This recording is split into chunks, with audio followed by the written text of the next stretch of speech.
ولا تجسسوا، تجسس نہ کرو۔ اب تجسس کیا ہے؟ چھان بین کرنا، تفتیش کرنا۔ ظاہر بات ہے کہ بعض معاملات میں تو یہ ہماری ضرورت ہے، تجسس سے تو ظاہر بات ہے کہ کوئی چارہ کار ہی نہیں ہے۔ آخر مجرموں کی تفتیش ہوتی ہے تو تجسس اس میں ہوتا ہے، ایک دوسرے کے ملک کی جاسوسی ہوتی ہے، وہ بھی در حقیقت اپنی حفاظت کے لیے ہوتی ہے کہ وہاں کیا کچھ تیاریاں ہو رہی ہیں تاکہ ہم کو بندوبست کر سکے اس کے توڑ کا۔ تو تجسس ہر حال میں برا نہیں ہے۔ اسی طرح ایک بہت بڑا اخلاقی مسئلہ پیدا ہو گیا تھا جب جمع حدیث کا معاملہ شروع ہوا ہے۔ تو جب محدثین نے یہ چھان بین شروع کی راویوں کے بارے میں، فلاں شخص نے فلاں سے روایت کی، اب وہ جاتے تھے اور پتہ کرتے تھے ماحول میں اس شخص کا کردار کیسا ہے، اپنے ماحول میں اسے کیسے پہچانا جاتا ہے، ایک نیک اور شریف اور سچے انسان کی حیثیت سے یا جھوٹے اور دغاباز انسان کی حیثیت سے، اس کے لیے تفتیش کرتے تھے۔ کیونکہ اگر اس کا کردار اچھا نہیں ہے، اگر اس کی شہرت اچھی نہیں ہے تو پھر ہم اس سے حدیث نہیں سنیں گے۔ کیا پتہ اس نے اس حدیث میں ملاوٹ کر دی ہو، کیا پتہ اس نے خود اپنی جی سے گھڑ لی ہو۔ تو یہ احتیاط کی گئی۔ اس پر بعض لوگوں نے جو درویش قسم کے تھے، نیک لوگ تھے، انہوں نے کہا یہ تم قرآن کے خلاف کر رہے ہو، لا تجسسوا۔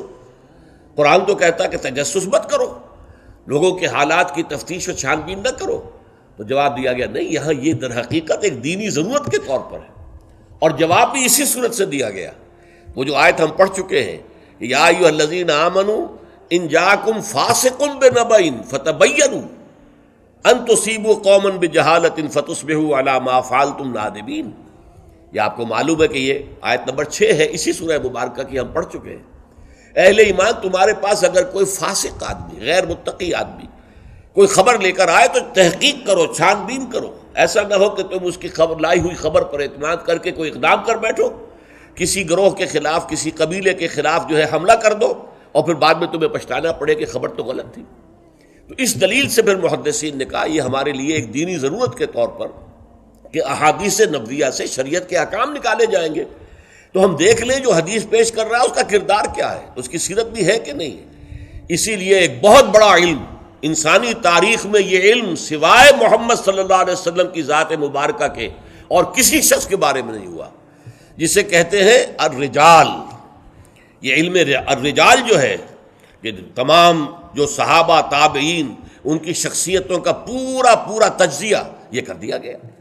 یہ سارا کام اس لیے کیا گیا ہے تاکہ معلوم ہو عن فلاں عن فلاں عن فلاں عن فلاں، اس پوری چین کے اندر کہیں کوئی شخص ایسا تو نہیں ہے کہ جو قابل اعتماد نہ ہو، تو اس کی پھر وہ حدیث صحیح نہیں قرار پائے گی، وہ مستند نہیں قرار پائے گی، اسے کہیں ضعیف احادیث میں لے آئیں گے۔ ٹھیک ہے، یہ ضعیف ہے، اور ضعیف احادیث جو ہے وہ اخلاقیات کے بیان میں استعمال ہو سکتی ہیں، لیکن ان سے کوئی شرعی حکم نہیں نکالا جا سکتا۔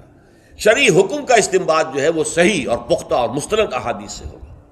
تو یہ ہے تجسس کے بارے میں۔ البتہ جس چیز سے روکا گیا ہے وہ کیا ہے؟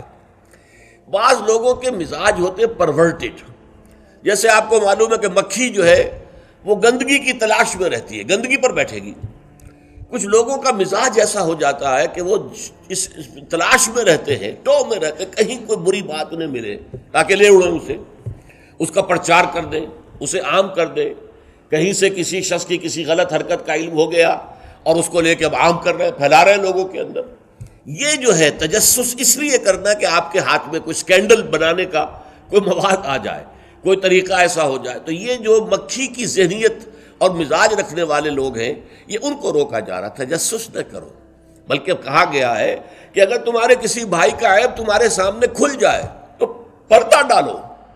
تم اگر دنیا میں اپنے کسی بھائی کے عیب کی پردہ پوشی کرو گے تو قیامت کے دن اللہ تعالیٰ تمہارے عیوب کی پردہ پوشی کرے گا، اور اگر تم دنیا میں اپنے بھائیوں کی پردہ دری کرو گے تو اللہ تعالیٰ تمہیں رسوا کرے گا تمام لوگوں کے سامنے قیامت کے دن۔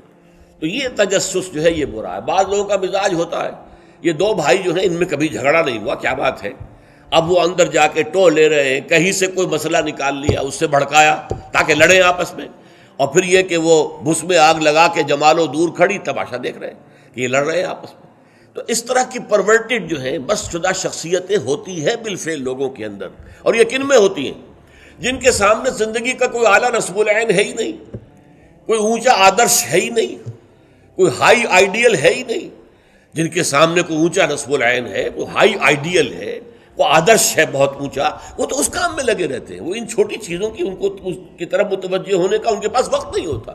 لیکن جن لوگوں کی زندگی کے اندر وہ اونچائی کی طرف تو کوئی رجحان ہے ہی نہیں، تو ظاہر بات ہے وہ تو پھر زمین ہی کے اندر دیکھیں گے، کیڑے مکوڑے انہیں نظر آئیں گے، یا گندگی جو ہے وہ اس کے بارے میں جو ہے اس کو لے اڑیں گے پھر بعد میں۔